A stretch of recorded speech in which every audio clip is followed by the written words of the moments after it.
salutations de partout où vous nous suivez. Vous êtes dans votre nouveau numéro de Deadline. Merci pour vos appels. Merci pour vos soutiens. Nous avons reçu la semaine passée Jean Tezo, qui est le conseiller principal du chef de l'État, son Excellence Félix Antoine Tshisekedi Tshilombo, responsable des questions liées sur l'éducation et la recherche scientifique. Avec Jean Tezo, il a persisté, il a signé que l'effectivité de l'enseignement primaire en RDC n'était pas un rêve et que les moyens étaient rassemblés pour pouvoir donner aux enfants congolais cet avenir par l'éducation. Et vous avez réagi, les enseignants ont réagi. Et voilà, ce soir, nous revenons avec un autre programme, avec une nouvelle émission, avec un nouveau participant qui n'est plus à présenter, Fanfan Massiantima. Nous vous saluons. Bonjour, Symphorien. Fanfan Massiantima, comme vous le savez, nous parlons de gratuité de l'enseignement. Cette gratuité qui prend image avec cette continuité par rapport au programme du gouvernement présenté par Sylvestre Ilunga-Ilukamba, qui a adressé un programme devant l'Assemblée, devant les Congolais, même si beaucoup ont critiqué qui n'était pas chiffré. Ma première question, présenter un programme du gouvernement sans chiffre pour Ilunga-Ilukamba, est-ce qu'il reflète la sincérité ou soit c'est une difficulté qu'il voulait cacher? Merci pour la question. Si nous analysons bien, déjà les discours du Premier ministre à l'hémicycle, à l'Assemblée nationale, on aurait dû entendre un opposant qui est en train de parler. Ah bon? Parce que, d'abord, le Premier ministre sort d'une majorité qui a eu à gouverner ce pays. Tout à fait. Mais les tableaux qu'il dresse du pays est un tableau sombre. Pour quelqu'un qui vient du FCC. Pour quelqu'un qui vient du FCC, mais cette fois-là, nous avons vu en lui un réalisme. C'est-à-dire, nous sommes un mouvement citoyen dont les objectifs étaient d'abord et sont la lutte contre la pauvreté, l'émergence d'un Congo nouveau, avec des valeurs. Et notre lutte contre la pauvreté, nous connaissons, pour la plupart des cas, des mots qui rongent la société. Mais ce qui était intéressant, c'est que le Premier ministre a fait un diagnostic qui paraissait vraiment réel. L'autopsie du pays. L'autopsie était tout à fait réelle. Un pays déficitaire. Un pays pratiquement en faillite. Aujourd'hui, avec un pays en faillite, avec des entreprises publiques qui ne produisent presque pas, c'est-à-dire le PIB du pays est très faible. S'il faut faire un programme sur base de ces statistiques-là, nous n'aurons pas un budget à la hauteur de l'ambition du chef de l'État. Donc il n'a pas trouvé des statistiques pour pouvoir livrer des chiffres. Pour pouvoir livrer des chiffres qui sont à la hauteur de ce que le président de la République avait promis. 80 millions de dollars qu'il doit mobiliser dans son mandat. Dans 10 ans à peu près. Dans 10 ans à peu près, 80 millions. Mais avec les statistiques qu'il a, il était prématuré pour lui, enfin, de chiffrer. Parce que ces chiffres devront représenter la réalité. Il y a aussi une autre difficulté. Il y a eu deux programmes. Les programmes du FCC et les programmes du cash. Qu'on a combiné. On a combiné. Le temps est très court pour faire de grandes analyses. Parce qu'il fallait identifier d'abord les problèmes. Vous savez, quand vous voulez chiffrer, ça prend du temps. Nous sommes dans un pays où les statistiques ne sont pas vraiment à jour. Il fallait qu'ils prennent du temps d'analyser la production de toutes les entreprises, là où il y a des problèmes, comment on peut mobiliser les fonds, en fait de dégager un budget réaliste. Parce que s'il faut dégager les budgets avec les indicateurs qu'il y a aujourd'hui, ces budgets-là, ça sera toujours un budget faible. Donc c'est à tort qu'on l'accuse qui n'était pas capable de présenter un budget chiffré, détaillé, en disant voici telle politique que nous voulons mener, par exemple dans le secteur de l'agriculture, voici autant d'argent que nous allons financer. Donc il était sincère de dire que non, je n'ai pas la capacité maintenant de vous dire combien on va affecter, mais voici les grandes lignes. Laissez-moi un peu de temps pour pouvoir dégager certaines marges et trouver de l'argent pour injecter dans nos programmes. C'est ça? Bon, nous pensons, parce que moi je ne suis pas son avocat. Tout à fait, mais nous analysons, et toi aussi en tant que mouvement citoyen. Voilà, nous analysons, nous pensons que bon, les plus grands détails, ça lui incombe. Il a la responsabilité de se défendre. Mais nous avons aussi analysé un homme. Il y a les débats ici, la place publique. On ne peut pas s'empêcher de réfléchir. Nous sommes un mouvement citoyen, nous essayons d'analyser positivement. Parce que nous sommes optimistes. Nous ne sommes pas les pessimistes. Tout à fait. Nous pensons que les choses doivent aller. Nous voyons les choses dans un angle tout à fait peut-être différent, parce que nous ne sommes pas des politiciens, parce qu'entre les politiques, vous savez, il y a les opposants, il y a ceci. Mais nous essayons d'être réalistes. Nous sommes dans un pays où nous n'avons pas de statistiques. Aujourd'hui, personne ne peut te dire ce que produit la RVA. Personne ne peut te dire ce que produit la SNCC. Personne ne peut te dire en réalité ce que produit la SCPT Lonatra. Vous voyez, déjà, ça sont des entreprises en faillite. À chaque fois que vous envoyez même les mandataires là-bas, ils ont toujours des problèmes. Donc personne, aucun mandataire à l'époque des 18 ans de règne, excusez-moi, de l'ancien président des sénateurs Joseph Kabila, n'a été plébiscité comme un meilleur mandataire. Personne ne peut contredire, parce qu'il y a eu des problèmes, il y a eu une léthargie. D'ailleurs, le Premier ministre l'a bien souligné dans son programme, il y a eu des réformes au niveau des entreprises publiques. Mais ces réformes n'ont pas été accompagnées par les gouvernements. D'où la faiblesse. Il fallait changer même l'outil de production. Ce qui n'a pas été fait. C'est déjà un aveu, l'échec de ses prédécesseurs. Donc, il est venu pour redresser, afin de dégager de meilleures statistiques. Parce qu'aujourd'hui, on n'a pas assez de maîtrise. Aujourd'hui, les gens se rendent compte, il y a même des redevances pétrolières, des 100 millions de dollars. Mais il y a tellement d'argent dans ces pays qui passe inaperçu. Tout à fait. Tout ça, il faut maîtriser ces rouages. Parce que ce pays a été très longtemps géré dans la corruption. Fallait maîtriser ces rouages pendant qu'ils sont là, cette année, afin de dégager un budget qui cadre avec les réalités même du pays, les vraies réalités. Donc, en définitive, il avait raison de ne pas présenter le budget parce qu'il était incapable. Vu qu'ils ont cogité d'ailleurs pour avoir ce gouvernement, ça a pris beaucoup de temps. Et lorsque le CACH et l'FCC s'entendent de commun accord d'avoir les 66 membres du gouvernement, directement on passe à la présentation au niveau de l'Assemblée nationale. Donc il n'avait pas ce temps-là d'avoir ni les chiffres, ni les statistiques pour pouvoir donner aux Congolais, voici, le budget sera d'autant. C'est maintenant qu'on peut dire qu'ils ont commencé à le faire. Bon, naturellement, on ne peut pas dire qu'ils ont raison, qu'ils ont tort, parce que nous ne sommes pas membres de leur système. Mais nous essayons naturellement de voir les choses sous un angle. Sous un angle, nous sommes des intellectuels, nous connaissons ces pays, ce n'est pas nouveau. Ces pays, nous les connaissons, nous vivons les réalités de ces pays. Nous pensons même qu'il serait même aujourd'hui, quelqu'un nous amène des chiffres. Parce qu'il doit soutenir ces chiffres. Il épuise d'où et s'il se base de quelle réalité. Ça, c'est de l'intelligence, ce n'est pas de la politique. Nous en venons à notre seconde question. Avant d'y aller, indépendamment de l'heure où vous nous suivez à travers le monde, sachez bien que vous êtes sur Kin 24 Télévision, le reflet de Kinshasa, où est diffusé le magazine Deadline. Nous recevons pour vous Fafa Massiantima, qui est le président national du mouvement citoyen. Dressons nos fronts. Avec lui, nous sommes en train de dresser un portrait du programme du chef du gouvernement, son Excellence Sylvestre Ilunga Ilukamba. Nous avons parlé des chiffres qui manquaient dans le budget. Nous passons à la présentation du programme du chef du gouvernement. Est-ce que les objectifs assignés dans ce programme, c'était le bon choix? Les axes qu'il a choisis étaient les bons à choisir?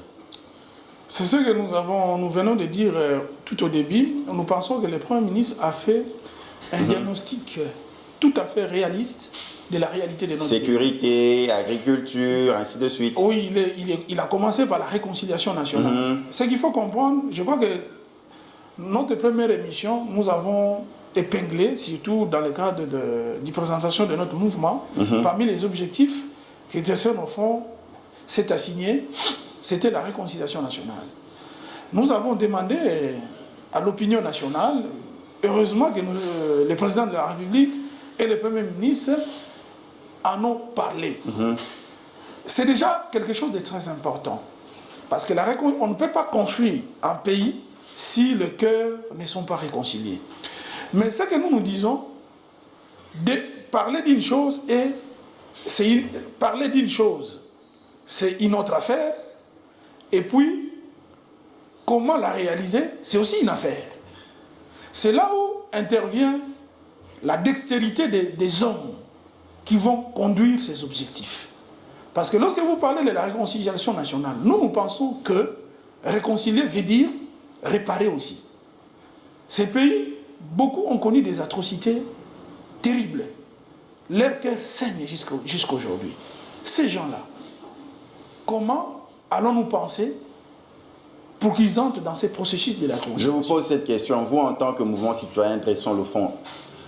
Selon vous, s'il faut faire des propositions, la réconciliation devra se faire comment? Il faudrait une chasse aux sorcières, il faudrait se pardonner les uns les autres. Qu'est-ce qu'il faudrait une grande conférence pour se dire des vérités? Qu'est-ce qu'il faut? D'abord, lorsque vous avez violé les gens, pensez-vous, le dialogue suffit? Mais le criminel est là.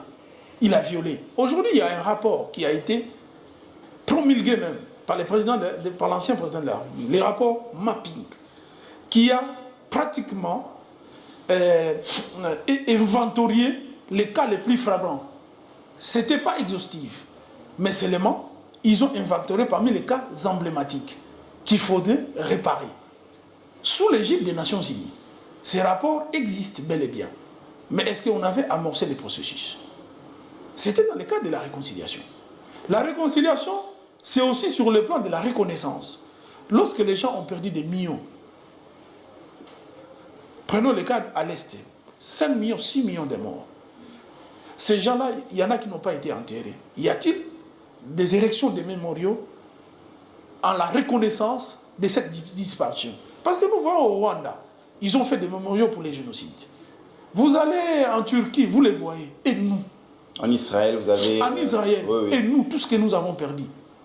Ça, c'est la réconciliation. Ça devrait... Parce que la réconciliation est aussi spirituelle. Il n'est pas que physique. Les ancêtres, ceux qui sont morts, ils font maintenant partie des ancêtres. Leurs âmes doivent retrouver la paix. À travers des mémoriaux, à travers des cimetières collectifs. Parce que nous ne devons pas inciter la mémoire de ceux qui nous ont précédés. Vous comprenez donc? Cette réconciliation, il doit être en profondeur, pas superficielle. Parce que nous avons connu des réconciliations superficielles. Et ces réconciliations n'ont rien à apporter. Parce que jusqu'à aujourd'hui, on en parle. Tout à fait, Fanfan Massianti, j'en profite parce que c'est vraiment important. Vous qui êtes dans les mouvements citoyens, vous ne réfléchissez pas comme les politiciens.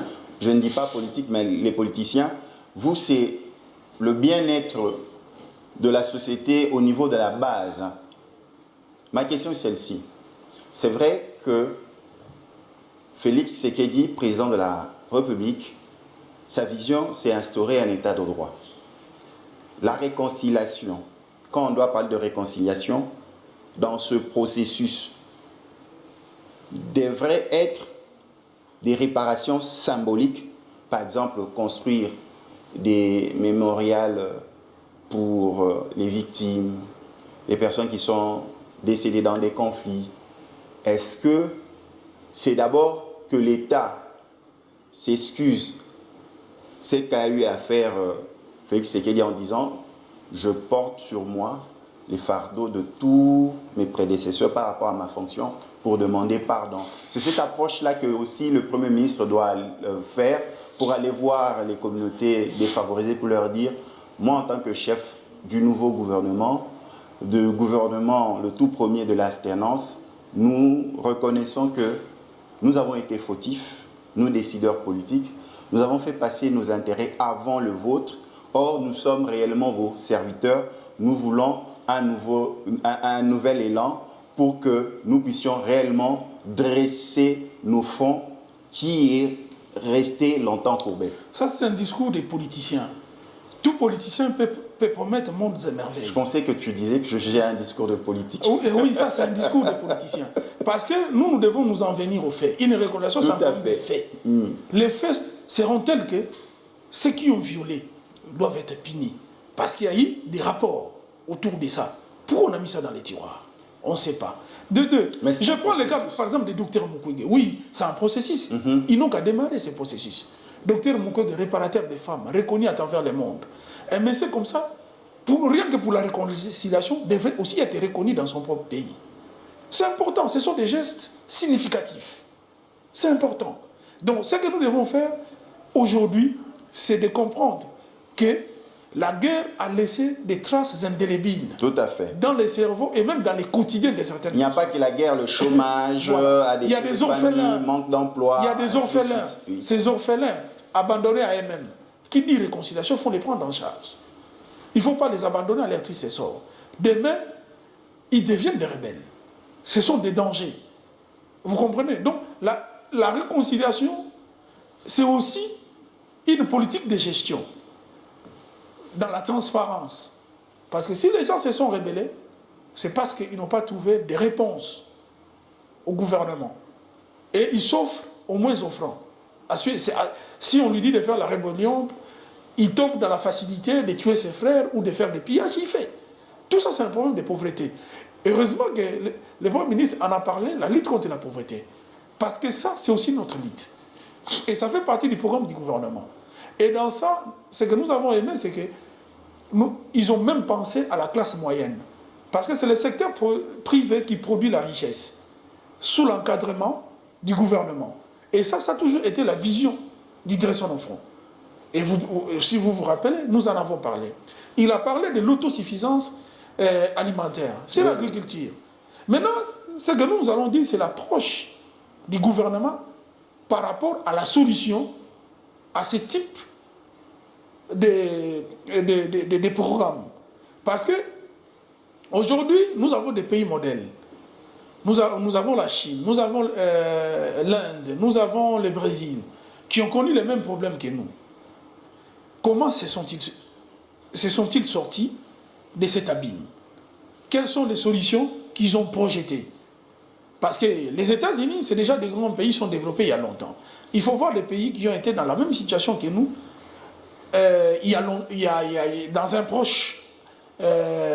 dans un laps de temps, et voir qu'est-ce qu'ils ont fait. Parce que nous condamnons un État providentiel.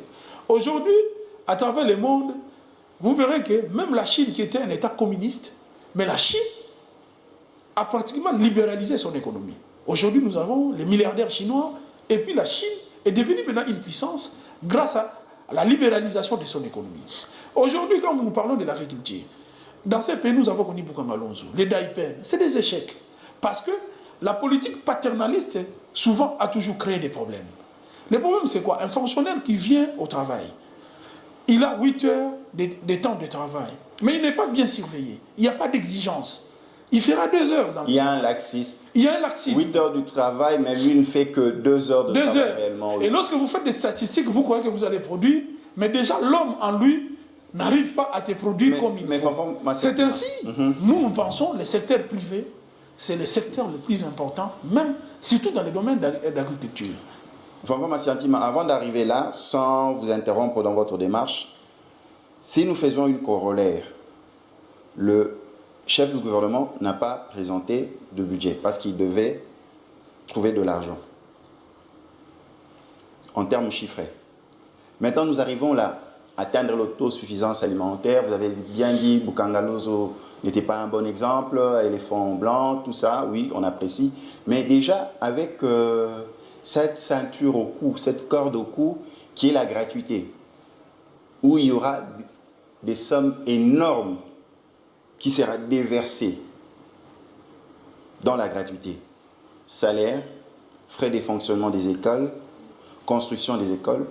Pensez-vous que le chef du gouvernement travaillera aisément, par exemple, pour atteindre l'autosuffisance alimentaire dans les secteurs de l'agriculture, quand on devrait à chaque fois trouver de l'argent pour la gratuité? Et déjà, le président, je ne veux pas dire les sommets, mais il le propose déjà que vers la fin de ce mois de septembre, que tous les enseignants, leur salaire soit réajusté et que l'on puisse le servir. Est-ce que vous pensez vraiment que c'est réalisable? En même temps, vous avez la gratuité où ça demande assez d'argent, et de l'autre côté, aller dans l'agriculture au même moment.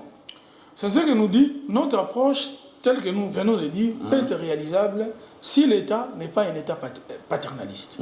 Ça veut dire? C'est-à-dire quoi? L'État doit susciter dans le milieu rural, où il y a déjà, par exemple, des éleveurs. Tout à fait. Vous êtes à Boutembo, vous êtes à Béni, il y a des éleveurs, des gens qui sont déjà dans ça. Ces gens-là, ils ont déjà le goût. Tout à fait. Ces gens-là, ils ont déjà la dextérité. Il faut renforcer ces gens-là, afin de faire demain des industriels. Si pas eux, mais leurs enfants. Parce qu'ils sont dans les milieux, ils n'apprennent pas, mais ils vivent, ils transcendent. Donc l'État viendra encadrer, diriger cela d'une meilleure façon, de telle sorte qu'ils puissent s'épanouir et en même temps profiter dans la communauté. Exactement. Parce qu'ils produisent, mais leur production n'est pas en quantité industrielle. Ok. Ça dit, il faut que l'État puisse les accompagner. Il peut y avoir même des sociétés coopératives agricoles où l'État encadre. Parce que les privés ont plus d'exigences que l'État. L'État, il y a trop de laxisme. Mais le secteur privé, lorsqu'un privé a un résultat à atteindre, il doit l'atteindre. Sinon, il disparaît. S'il a eu un prêt, s'il a eu un financement, il a hypothéqué beaucoup de choses. Donc, il a un épée de Damoclès sur sa tête. Tout à fait. À ce moment-là, il travaille comme il le faut, afin de générer. Et dans cela, il faut ce que nous appelons la formation continue. Parce que ce qui manque dans notre pays, c'est cet esprit de formation continue.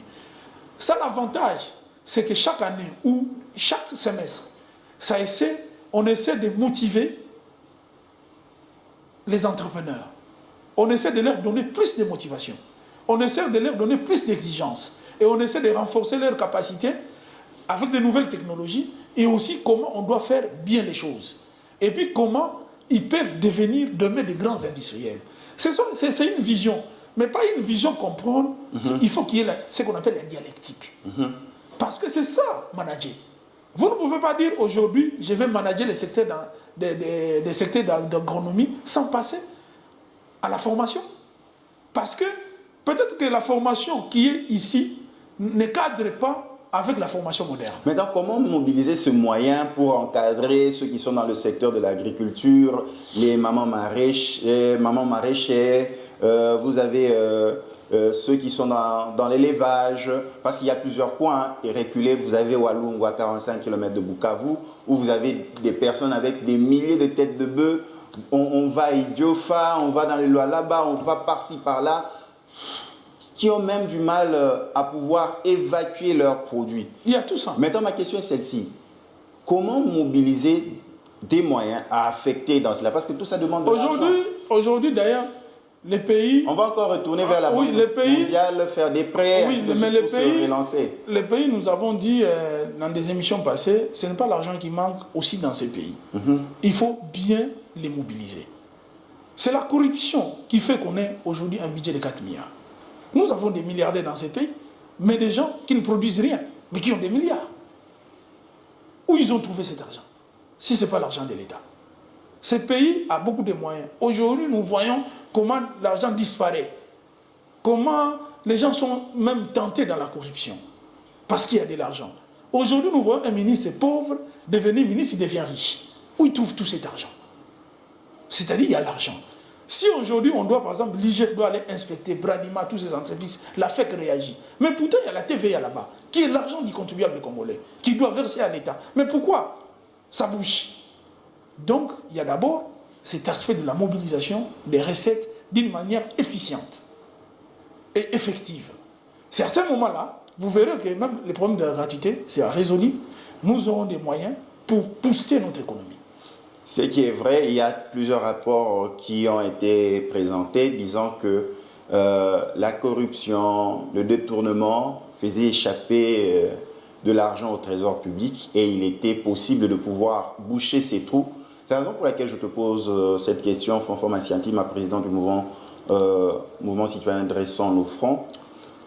Quelle politique le gouvernement Sylvestre Ilunga Ilukamba, sous l'impulsion du chef de l'État, pour lutter contre la corruption, pour initier des contrôles dans toutes les structures et régies de l'État, ainsi boucher ces trous où l'argent de l'État s'échappait pour aller dans les poches des individus.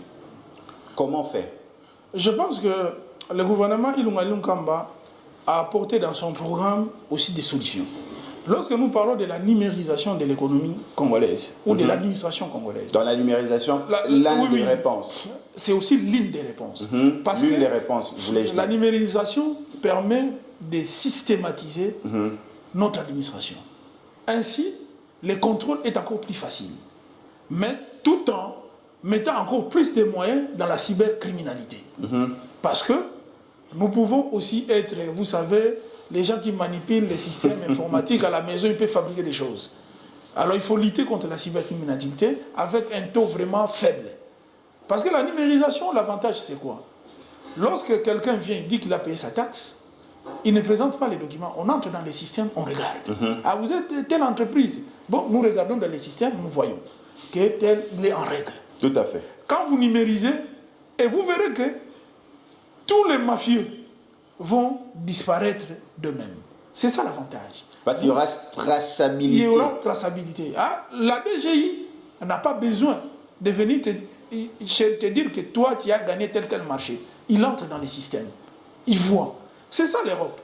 L'Europe, même vous allez dans une pharmacie, quand vous achetez, les pays entiers savent que Fanfan est entré dans une pharmacie, il a acheté tel médicament. Parce que le pays est relié dans un système. Ça réduit même la corruption et puis ça renforce même la sécurité. Tout à fait. Du point de vue sécurité, on saura que c'est faut acheter les médicaments à 11 heures.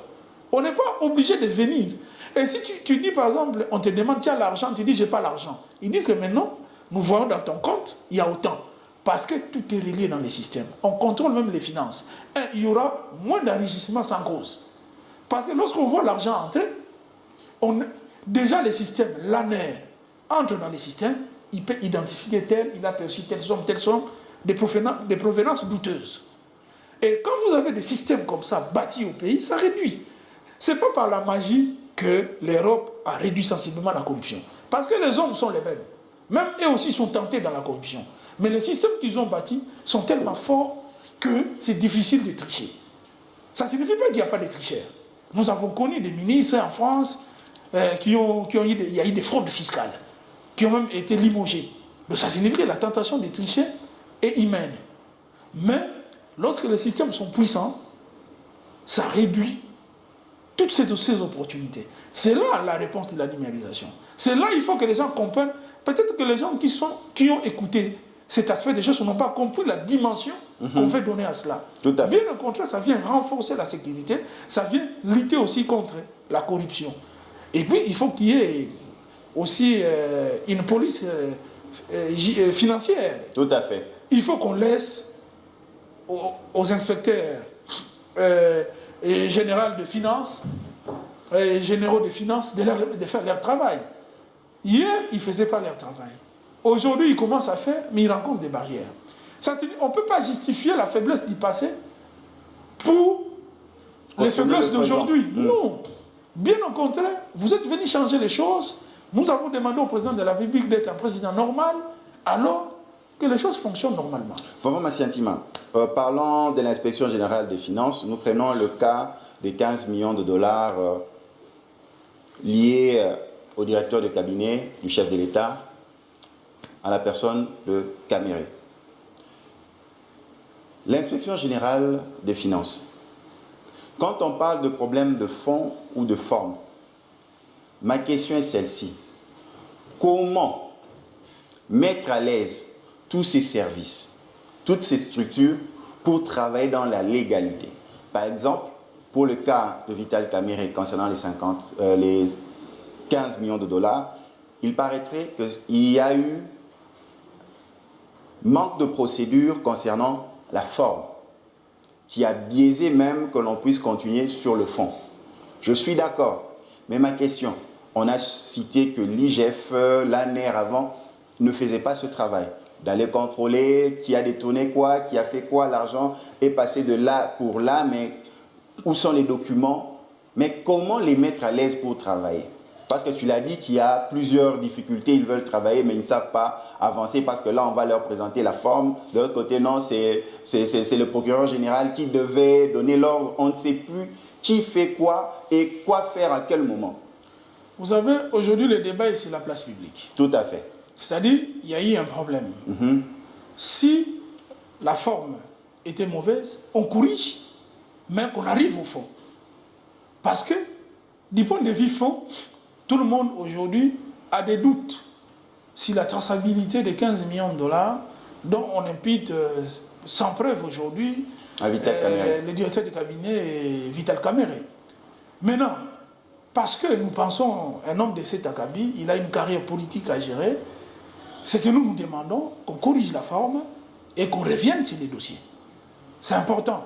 Parce que si on ne revient pas sur les dossiers, la population ne jugera pas la forme parce qu'on n'est pas deep. Est-ce qu'on ne doit pas nous apprendre à tous la procédure? Parce que lorsqu'on ne connaît pas la procédure, par exemple, je viens chez toi, tu es aussi entrepreneur, si je ne suis pas la procédure pour présenter un dossier, déjà je n'atteindrai pas le fond. Ce n'est pas excès de zèle, tout le monde veut démontrer au président de la République, nous voulons travailler différemment. À force de vouloir démontrer, on s'y prend mal. Ce n'est pas ça. Ou aussi, quelque part, des règlements de compte. Il y a, par exemple, ceux qui en veulent au DIRCAB du chef de l'État, Vital Kamere. Ils mettent un peu des pots de banane, ainsi de suite, en prétextant. Est-ce que ce n'est pas ça aussi? Non, vous savez, c'est une réalité très sulfureuse, là. C'est difficile de cerner les problèmes lorsqu'on ne connaît pas réellement les fonds du dossier. Tout à fait. Tout ce que nous entendons, c'est les débats publics.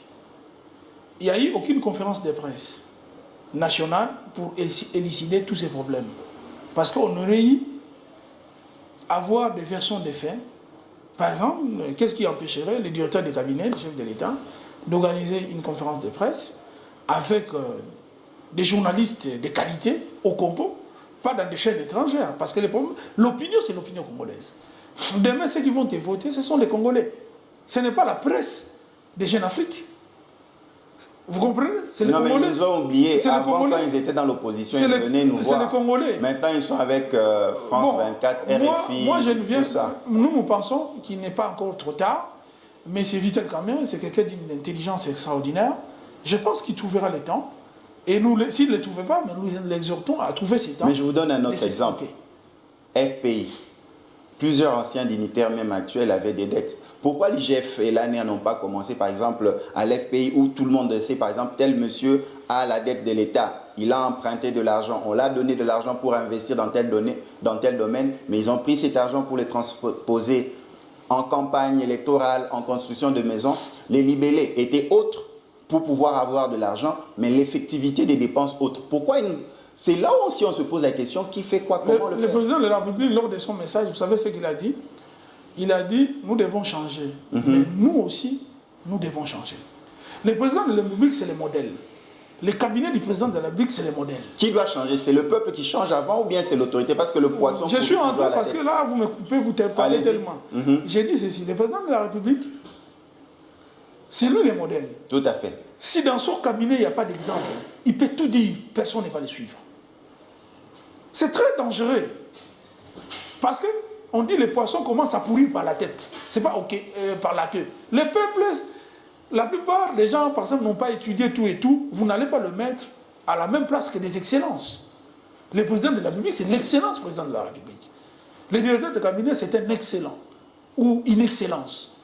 Ça dit, aujourd'hui, ce pays n'a pas de modèle. C'est à eux. Nous prenons l'exemple du Ghana. Lorsque Rawlings est arrivé, lorsqu'il a fait les coups de balai, et il a tracé les chemins pour le Ghana. Aujourd'hui, le Ghana est en train de se développer. Donc l'exemple vient d'en haut. Ce n'est pas moi qui l'ai dit, ce sont des anciens qui l'ont dit.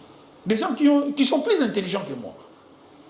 Vous comprenez? Donc, il est tout à fait normal qu'il y ait de la probité autour du chef de l'État. Sinon, il aura du mal, lors de la campagne de la lutte contre la corruption, à convaincre. Parce que le peuple parle. Le peuple d'aujourd'hui est devenu plus vigilant. Ils vont poser des questions.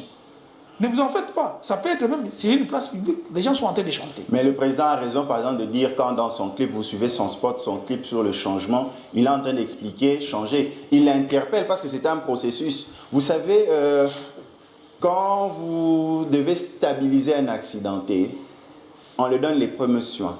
On ne donne pas les grandes chirurgies. La plupart de ces acteurs-là, que ce soit Vital Kamerhe, l'ancien président de la République qui est aujourd'hui sénateur à vie, Joseph Kabila, que ce soit ses partenaires, tout ce monde-là, qu'est-ce qu'il y a? D'abord, on stabilise. Voilà, on était parti sur les mauvaises bases. Voici maintenant, nous allons vers les nouvelles bases. Je vous interpelle, changeons. En tout cas, c'est bien, nous attelons plus sur le sujet. J'aimerais même qu'on puisse aller sur les programmes du gouvernement. On y va, c'est important. Ma réponse, c'est que je me rappelle, lorsque Vital Kamerhe parlait lors de sa campagne, et puis lorsqu'ils ont réussi à avoir cette présidence, il a dit, ce pays a connu beaucoup de problèmes. Il y a eu de mal. Maintenant, nous devons marquer une ligne rouge. Maintenant, nous avons marqué déjà une ligne rouge. Mais toi, tu commences à faire, imagine des affaires au-delà de la ligne rouge. Là, c'est dangereux. Attention, il ne faut pas faire, ce que vous dites, c'est comme si vous défendez les antivaleurs. C'est très dangereux.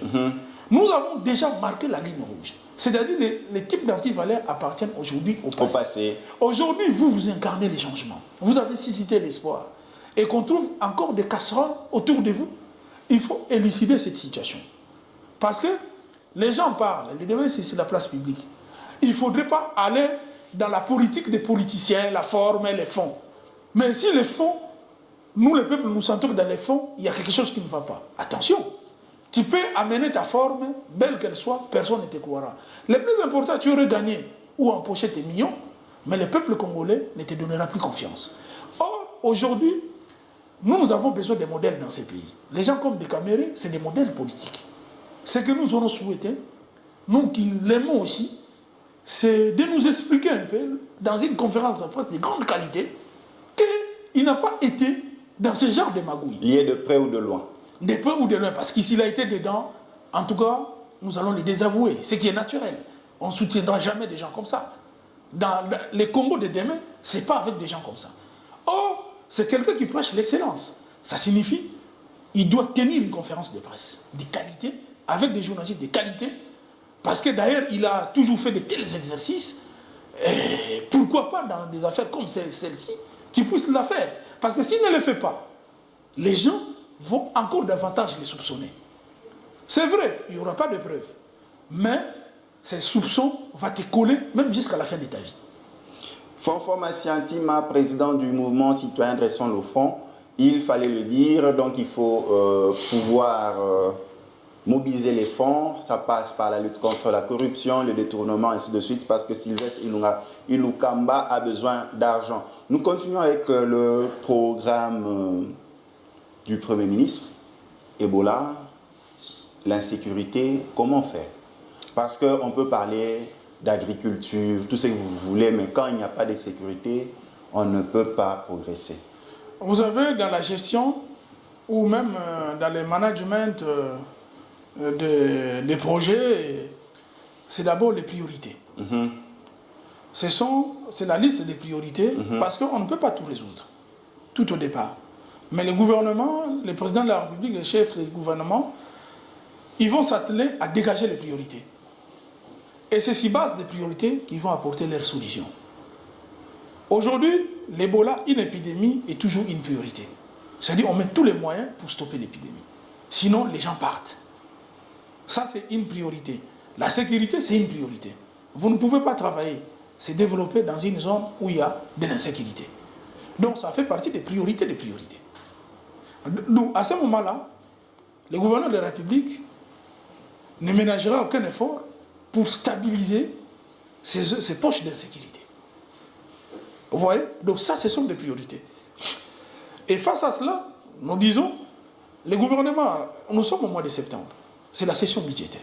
À bientôt. Nous allons sentir l'ambition du gouvernement autour de son budget. Parce que c'est le budget qui va traduire l'ambition du gouvernement. Si déjà le président propose un budget de 20% par rapport à l'éducation, à la gratuité. Oui, ça, ce sont des recommandations. Il a recommandé. Donc là, le Ce budget sont des normes, combien? ce sont des standards internationaux. Aujourd'hui, c'est autour de l'UNESCO, ils ont toujours demandé, parce que la formation, c'est la base de tout. Tout à fait. Comment voulez-vous construire un pays avec des gens qui ne sont pas formés? Alors, 20%, c'est le minimum.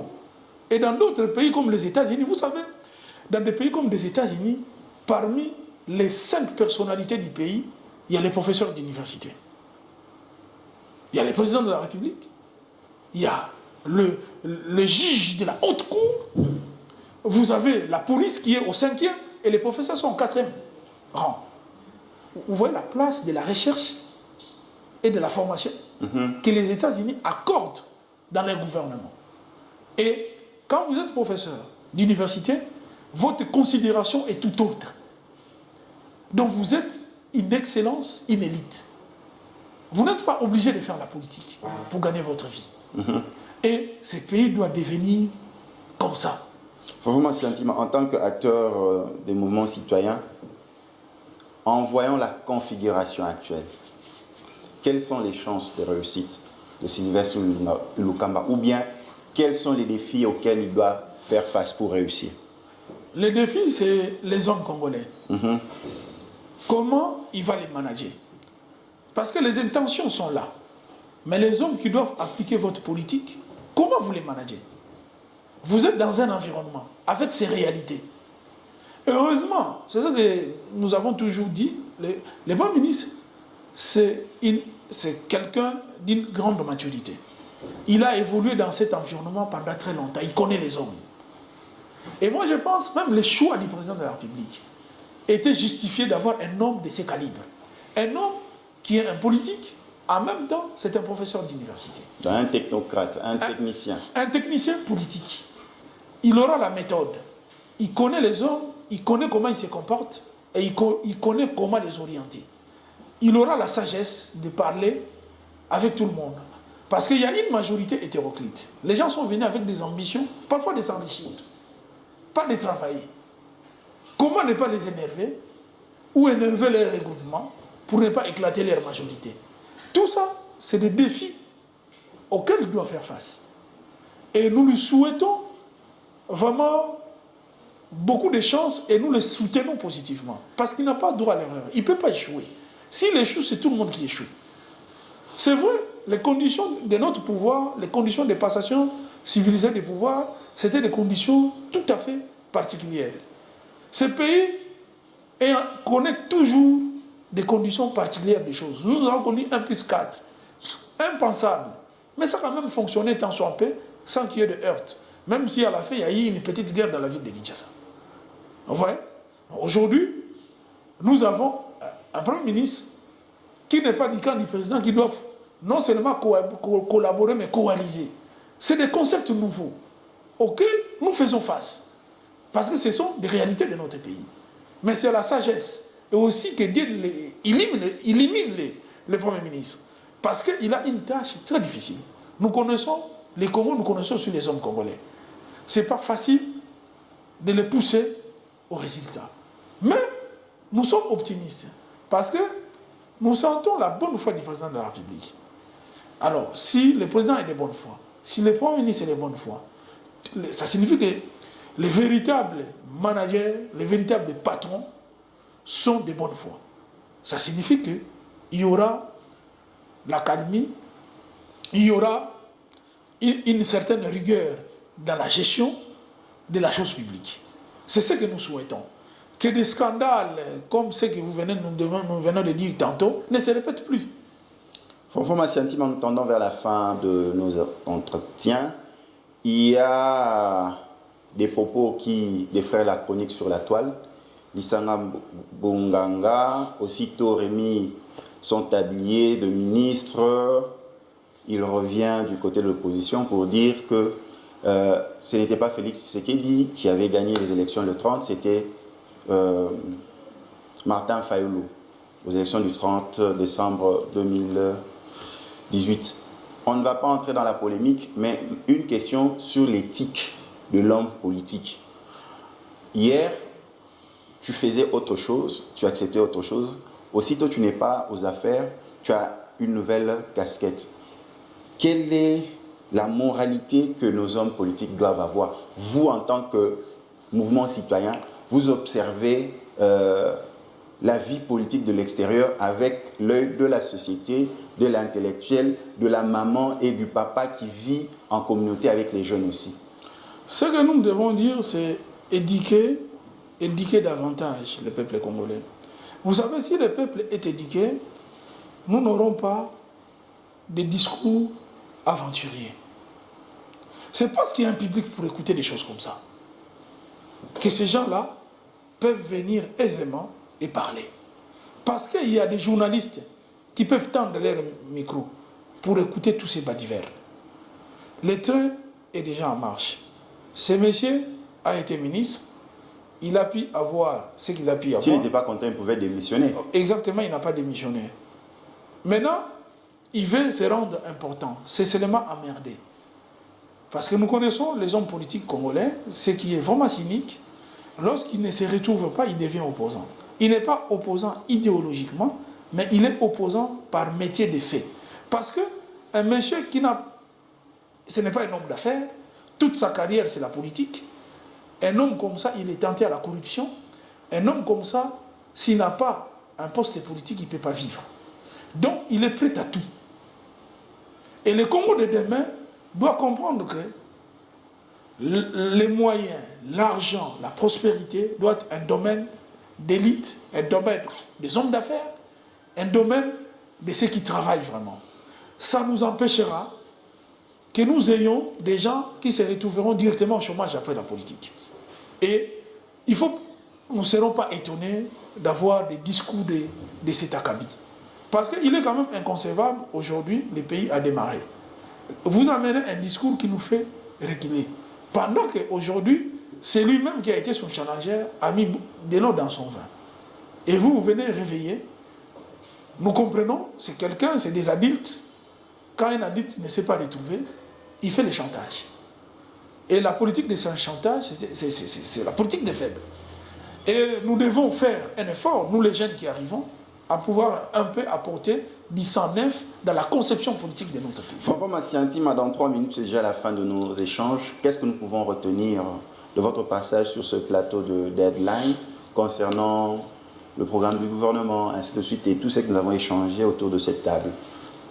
Ce que nous devons retenir, c'est que le gouvernement a fait un diagnostic tout à fait réel de la situation politique de notre pays. Et ce que nous devons retenir, nous avons vu dans le discours du chef de l'État une pensée positive qui montre la bonne foi du chef de l'État.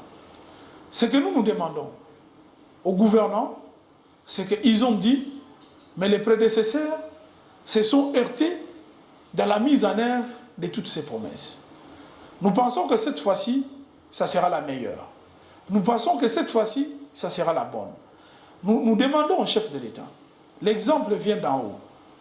Nous voulons un cabinet du président de la République irréprochable, à l'instar des Rawlings au Ghana, qui a mis un véritable coup de balai en fait de faire émerger son pays. Comme on ne peut pas faire des omelettes sans casser les œufs, nous lui demandons à faire des omelettes en cassant aussi les œufs. Et là, ça sera un signal fort dans le chef et dans la conscience collective du peuple congolais. Il a beaucoup de pouvoir. Aujourd'hui, personne ne peut le déranger. Donc, il peut prendre des mesures qualitatives et des mesures disciplinaires afin d'éradiquer ces virus de la corruption qui tuent notre État. Voilà enfin ce que peut être notre mot de la fin. Fanfan Massianti, un grand merci d'avoir participé à ce programme Deadline. Merci beaucoup. Vous nous avez suivis de partout dans le monde, indépendamment de l'heure. Merci. Nous avons suivi le spot du chef de l'État où il nous appelle à changer. Est-ce que nous sommes au bon Samboko? Oui. Nous sommes au bon Samboko. Nous sommes au bon Samboko. Nous sommes au bon Samboko. Ce Congo a besoin de toi, de moi. N'attendons pas un miracle des mains de Sylvestre Ilukamba, du président de la République, de Caméré, de qui que ce soit. Nous attendons un miracle de tous les Congolais. Changeons dans nos cœurs et dans nos pensées. Vous nous avez raté ce dimanche à 22h30 sur Kin 24 Télévision. Rattrapez-vous le jeudi à 14h juste. Que Dieu vous bénisse. À la prochaine. Franco Massiantima, on va se lever. Très belle. Merci. Très belle émission.